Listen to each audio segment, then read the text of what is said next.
Hello అండి, welcome back to another video. మేము రీసెంట్గా మా ఫ్యామిలీ అందరం కలిసి కర్ణాటక 7 days ట్రిప్కి వెళ్ళాము. ఈ 7 days ట్రిప్లో భాగంగా మేము ఫస్ట్ డే మంత్రాలయం రాఘవేంద్ర స్వామిని దర్శనం చేసుకోవడానికి వెళ్తున్నాము.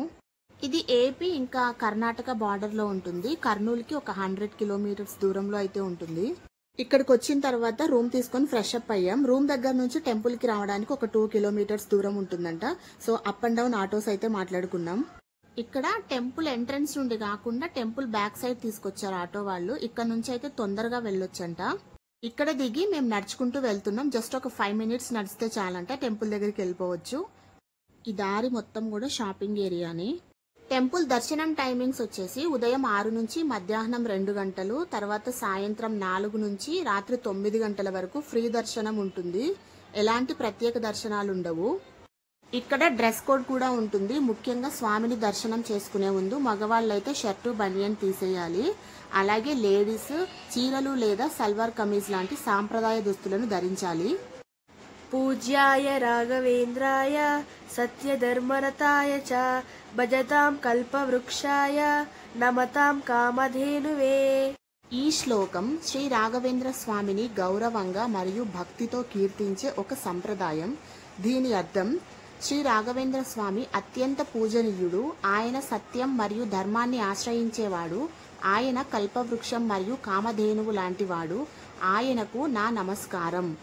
మేము వెళ్ళింది సాటర్డే కాబట్టి జనాలైతే అంత ఎక్కువగా లేరు. దర్శనం కూడా జస్ట్ ఒక 1/2 hourలో అయిపోయింది. దర్శనం తర్వాత భక్తులందరూ ఇక్కడ ఉచిత అన్నదానాన్ని కూడా స్వీకరించవచ్చు. ఉదయం 11 నుంచి మధ్యాహ్నం 2 గంటల వరకు, అలాగే సాయంత్రం 7:30 నుంచి రాత్రి 9 గంటల వరకు ఉచిత అన్నదానం అయితే ఏర్పాటు చేస్తారు. ఈ రాఘవేంద్ర స్వామి ఆలయంలో గంధపు చెక్కతో తయారు చేయబడిన మరియు తాజా ఇంకా ప్రకాశవంతమైన పూలతో అలంకరించబడిన 3 అద్భుతమైన రథాలు ఉంటాయి. ప్రతిరోజు దేవతలను ఈ రథాలపై ఉంచి ఆలయం చుట్టూ ఊరేగింపు కూడా చేస్తారు. ఇక్కడ రోజువారీ సేవల్లో సంపూర్ణ అన్నదాన సేవ, వస్త్ర సమర్పణ సేవ ఇంకా సంకల్ప సేవ లాంటివి జరుగుతూ ఉంటాయి.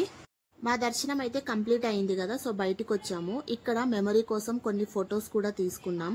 ఇప్పుడు ఇక్కడ నుంచి మళ్ళీ మా హోటల్ రూమ్ దగ్గరికి వెళ్ళి అక్కడ లంచ్ కంప్లీట్ చేసుకొని ఇక్కడ దగ్గరలో ఉన్న పంచముఖి ఆంజనేయ స్వామి టెంపుల్ని అయితే దర్శనం చేసుకోవాలనుకుంటున్నాం.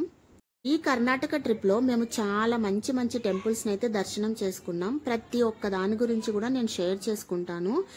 ఇప్పటి నుంచి అన్ని టెంపుల్స్కి సంబంధించిన వ్లాగ్సే వస్తాయి. ఎవరికైనా ఇంట్రెస్ట్ ఉంటే తప్పకుండా చూడండి. ఇంకో వీడియోతో మళ్ళీ కలుద్దాం. Thanks for watching.